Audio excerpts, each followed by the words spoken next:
everybody, my name is Simone and welcome to Simone's Bedtime Stories.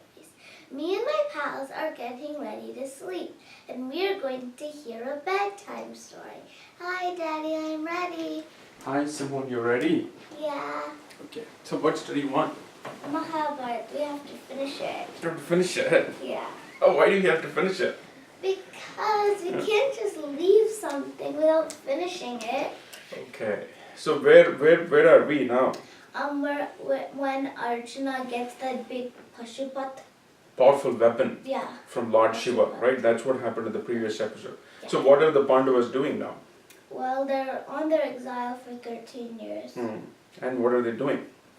And Vedvyas, he said that you have to use these 13 years in a good way so you can train yourself because since he could see in the future there's going to be this big war that's happening.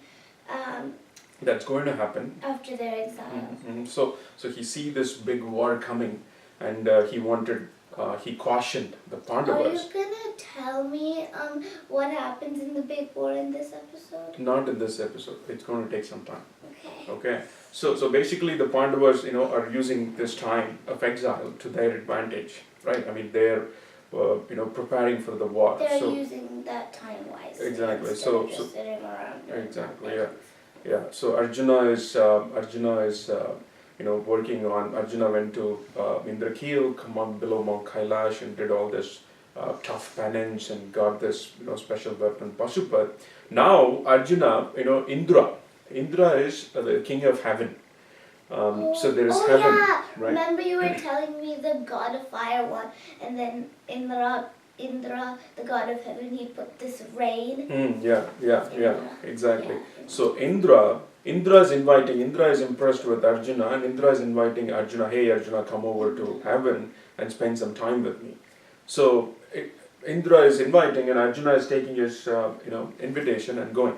Right, I mean Indra flies a special chariot that can fly to take Arjuna to heaven, because heaven is in the it's supposedly above in the clouds or something like that, or even above, right? In space. Space, yeah, something like that.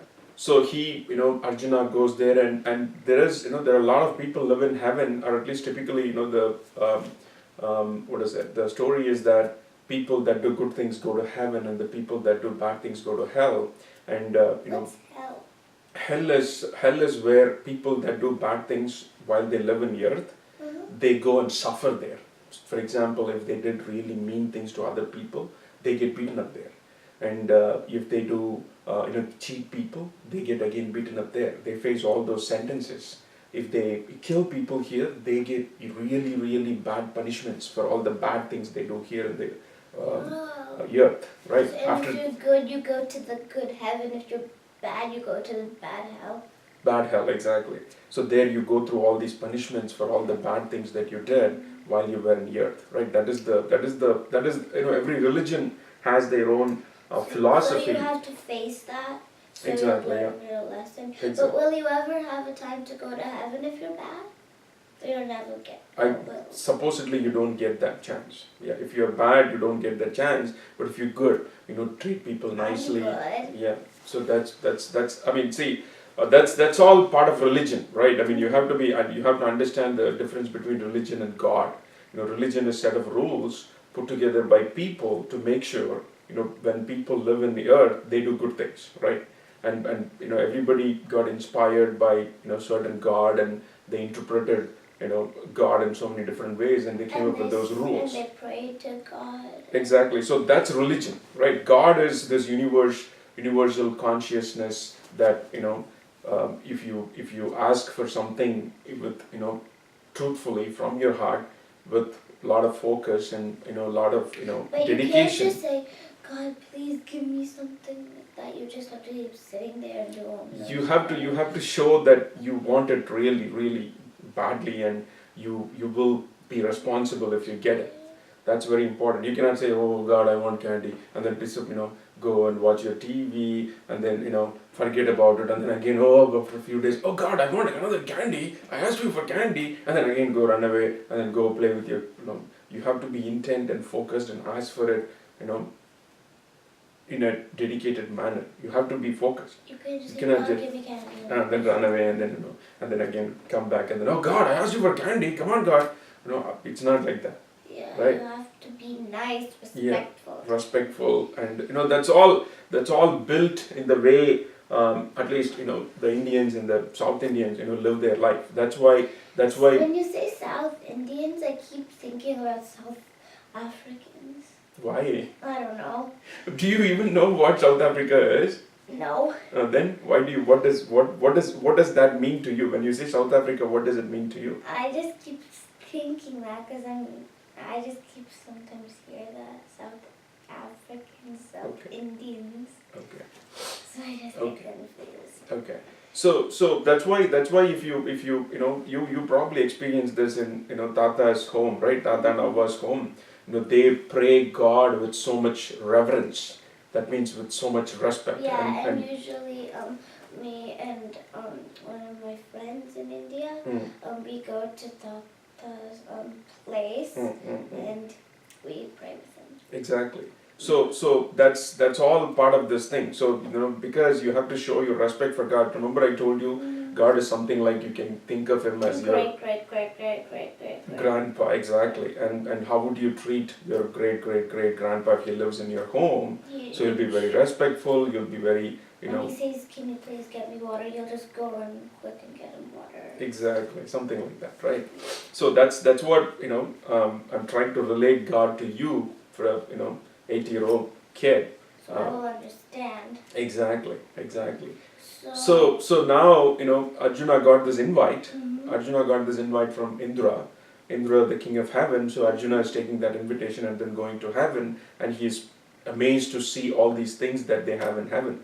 People don't get old in heaven, and people are beautiful eternally. People are so beautiful and they live for hundreds and hundreds of years. That's what heaven is, and everything is so beautiful. Everything is so nice. Everything is, the experience is so good. Can you ever die in heaven? I don't think so. Oh, wow. Yeah. So if you're good, you can always stay there for hundreds and hundreds and hundreds Exactly. of years, and you'll never ever get old. That's right, but there are stories where people screwed up. When they were in heaven, they screwed up and they were banished from heaven, and they were forced to, the God says, hey, you're banished from heaven, so you have to go back to earth and then, be born as a human, live in that earth, and then, get rid of your karma, birth karma. That means, whatever mistake you did in heaven, you have to, fulfill, compensate for that mistake, do good things in earth, and then come back to heaven. Remember when we started the story early on, there was Ganges, right? There was Ganga. What was she doing? She was the Ganges. She was killing the baby. She married that king, right? King Shantanu. Yeah. And then she said, hey, king, you cannot ask me anything. I'll do whatever I want, and you should not ask me where I am from and who I am. Right? And then she had that 8 babies and the, 7 babies. Is it good to keep killing? No. I mean, she had her reason. Right, I mean, this is again, it's a story, and it's a really, really old story, and the culture was different back then. Like even before the Pandava. Exactly, that's a really, really old story. Yeah. No. My point is that you asked that question, right? In heaven, don't shake it. So in heaven, you asked that question: do people live there forever? Without death? But the answer to that is no. People don't live there forever. They have to follow certain discipline, and they have to stick to some rules. They cannot do bad things. They cannot cheat people even in heaven. And if they do that, they are banished. So the God of heaven, who is Indra or whoever else, there are powerful sages there. There are powerful, gods, other gods there. Heaven is like a small village. It's pretty, and they're bad people. I don't know how small it is. It could be, if it's beautiful and it has a lot of space, then it has to be a reasonably sized. You can say it's a small, reasonably big country type of thing, right? So that's where heaven is, and people screw up. People make mistakes. People, cheat other people or by mistake or by misunderstanding, and then they get banished to earth, and they come to earth and then do their, karma of birth. They compensate for all those things, bad things they did in heaven, and then suffer in earth, and then survive that, and then go back to heaven. That is also possible.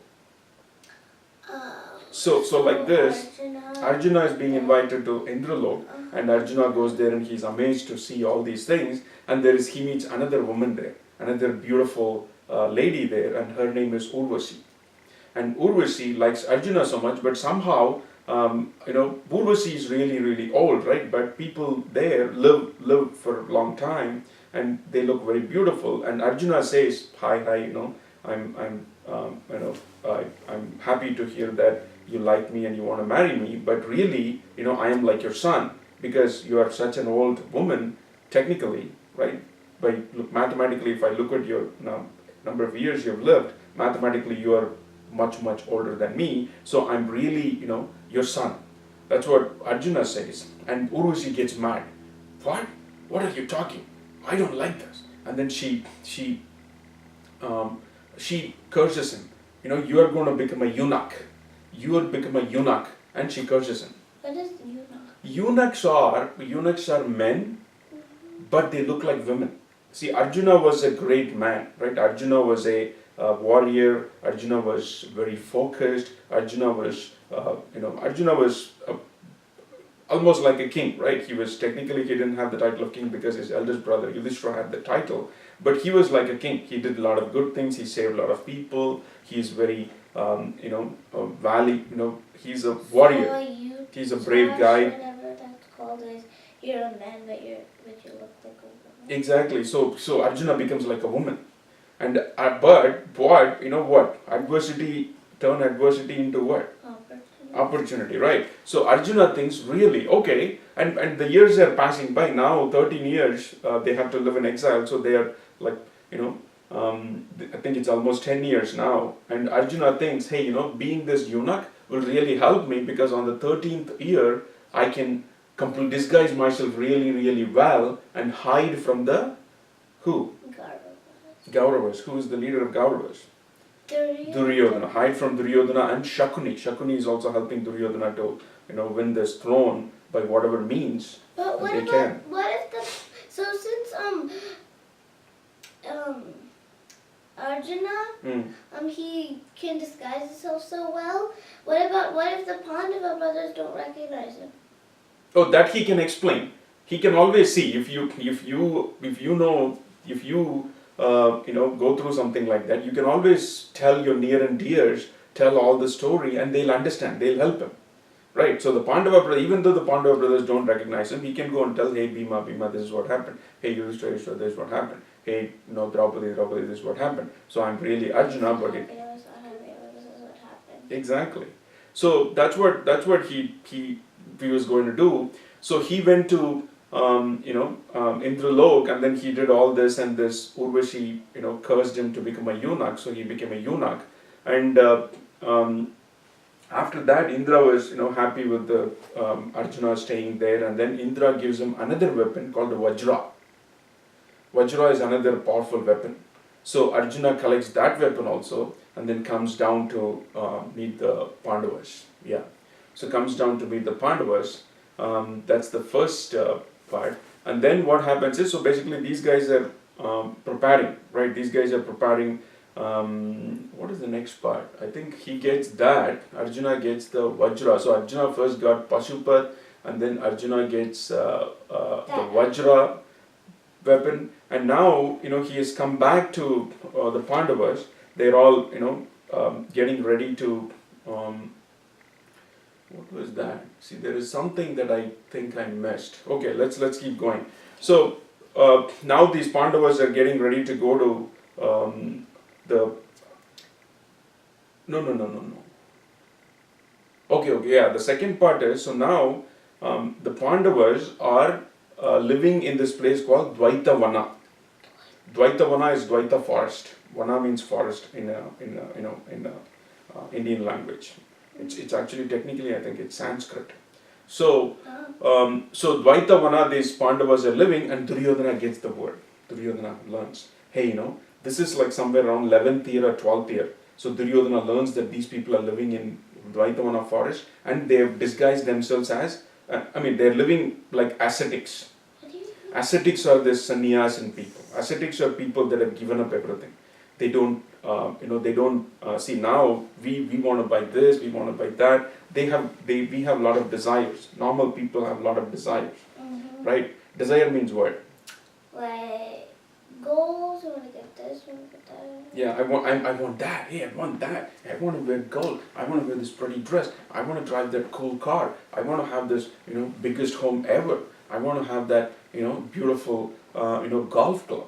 I want to have that beautiful watch. I want to have that, fancy shoes, right? So that is desire. So you're materialistically, acquiring things. That is desire. But these ascetics have given up everything. They think, hey, desire is the root cause of all evil.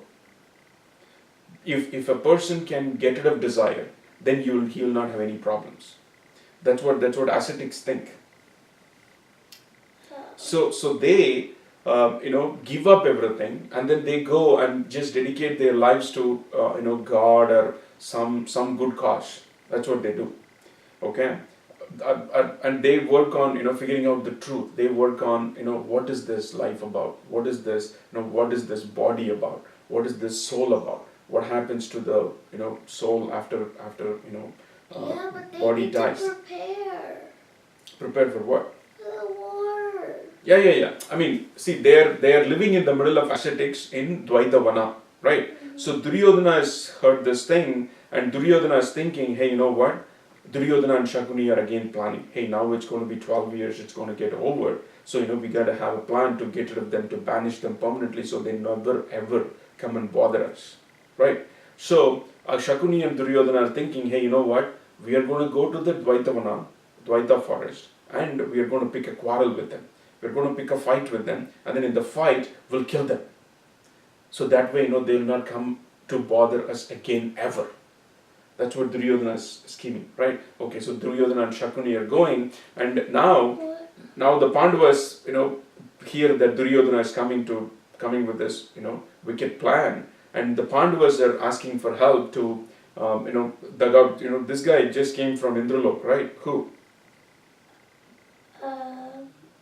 Who came from heaven? Arjuna came from heaven. So he is calling Indra and then saying, hey Indra, please help me. So Indra is deploying his other friend, Chitrasena, who is a Gandharva king. The Gandharva kings are supposedly some, very fair-looking kings. They do a lot of dances and performances and stuff. They also do war. They also fight war. So the Chitrasena guy, who is a good friend of Indra, comes and helps this Pandavas, and he drives them, Duryodhana and his army. And actually he captures Duryodhana and his people, and he brings them in front of Yudhishthira. So now it's Yudhishthira's turn to look at Duryodhana. Hey Duryodhana, see what you did. It's shameful. You're doing all these evil things. Why can't you live truthfully? Why can't you live a decent life? Why are you so greedy, and why do you want to kill us so badly? Yudhishthira is saying, but Yudhishthira is thinking, hey, this guy is a cousin brother. He's just, he's my relative. He's my cousin brother. I mean, I cannot just kill him mercilessly. That's not right. So I'm going to let him go. Hopefully he learns a lesson from this. So he just compromised, warns him, don't do bad things like this. Why do you want to do bad things? Don't do bad things, and then, I'll let you go. Please don't do bad things. You're my cousin brother. Be nice. He warns him and then sends him. Right. And then these guys are getting ready for their 13th year. Right, 13th year, what do they have to do? Disguise themselves. Yeah, disguise themselves and then go. So these guys are getting ready for their 13th year, and now, actually, let's stop here, because we'll start that episode in the next one. Okay, bye everybody. I hope you enjoyed my story, and don't forget, you can always listen to more.